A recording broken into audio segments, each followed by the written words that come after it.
छोटे छोटे हाथ लगे हैं मिट्टी को पीटने में। मन में है कि आज तो एक अच्छी सी गुड़िया बना कर रहूंगी। गुड़िया बहुत पसंद है सिया को। स्कूल के कपड़े अभी भी पहने हैं। दादा स्कूल से सीधा यहाँ लेकर ही आ जाते हैं। स्कूल के बाद यही दादा की सब्जी की टोकरियों के साथ बैठी रहती है। आते जाते लोगों को देखा करती है और अपनी गुड़िया बनाते रहती है। अभी कुछ दिनों से गुड़िया का भूत सवार है। दादाजी इसे जानबूझकर दूसरी गली से लेकर आते हैं। वहाँ एक नई मुसीबत है। एक नई दुकान खुली है खिलौनों की। एक बार सिया ने वो देख ली। थोड़ी देर वहीं खड़ी हो गई थी। आंखें बंद करने वाली गुड़िया आई है वहाँ। बोलो तो बात भी करती है, सुलाओ तो सो जाती है। तब से दादाजी ध्यान रखते हैं, उस गली से नहीं लेकर आते। दाम भी नहीं पूछा। आखिरकार सिया दादाजी से छिपकर खेलते खेलते उस गली में चली गई।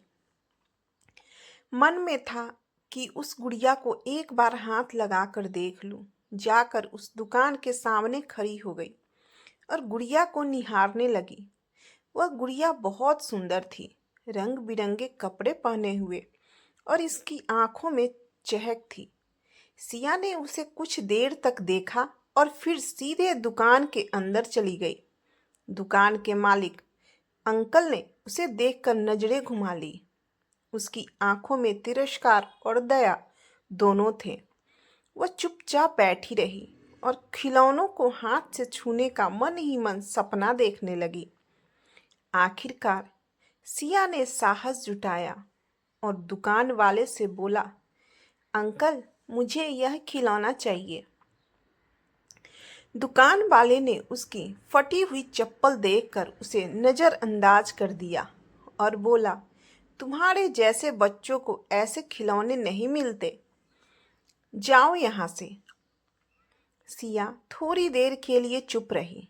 फिर वह वापस अपनी जगह पर खड़ी हो गई और फिर से वह खिलौना देखती रही। दुकान में कोई आया, उसकी तरह ही कोई बच्ची, लेकिन साथ में थे पापा। उसके पापा ने उसे वो गुड़िया दिलवा दी।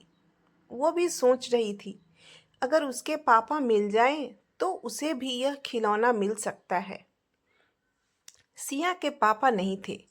वो उन्हें उसकी माँ को हादसे में खो चुकी थी और उसके दादा और दादी ही उसका पालन पोषण करते थे।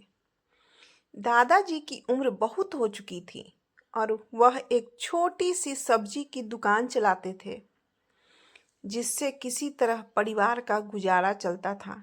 सिया कभी कभी घर के कामों में भी उनकी मदद करती थी, लेकिन एक बच्ची के लिए उस मेहनत और संघर्ष को समझना और सहना बहुत मुश्किल था। उस दिन सिया का दिल बहुत दुखी था। उसे उस खिलौने के लिए बहुत ख्वाहिश थी, लेकिन उसे पता था कि उसके पास उसे खरीदने के लिए पैसे नहीं हैं।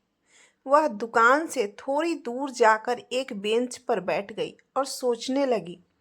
तभी उसके दादाजी उसे ढूंढते हुए वहां पहुंचे। उन्होंने देखा कि सिया चुपचाप बैठी थी और उसकी आंखों में कुछ था जो आम तौर पर नहीं होता था। क्या हुआ बेटा? दादाजी ने प्यार से पूछा।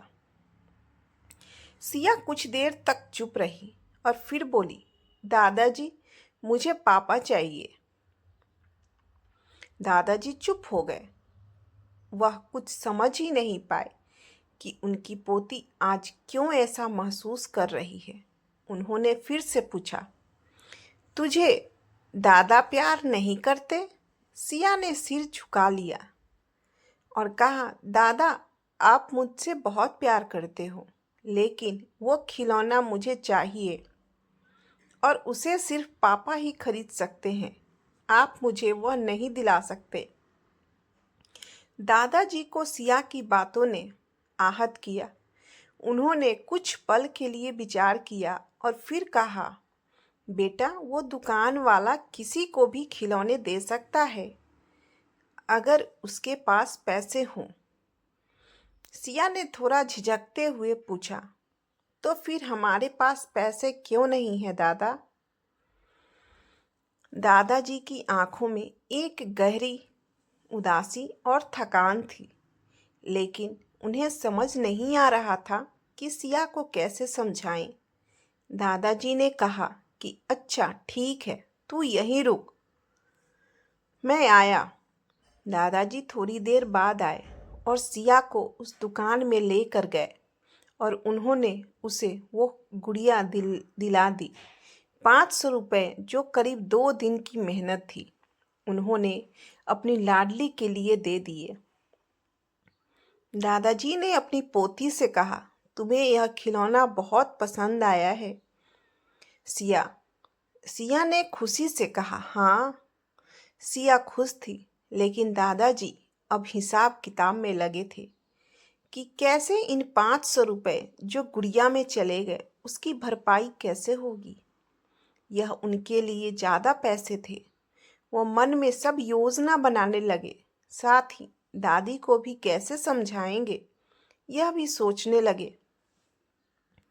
इन सब के साथ वो अपनी पोती को देख रहे थे। जब उनकी पोती खुश हुई तो उनके दिल में एक अलग शांति मिल रही थी। वो चाहते थे कि उनकी पोती कभी अपने माता पिता की कमी महसूस ना करे। उसकी खुशी उनके लिए सब कुछ थी। वो समझ गए थे कि आज समझाने से काम नहीं चलेगा, आज बच्ची को खुश करना होगा। आपको यह कहानी कैसे लगी, हमें कमेंट कर ज़रूर बताएं।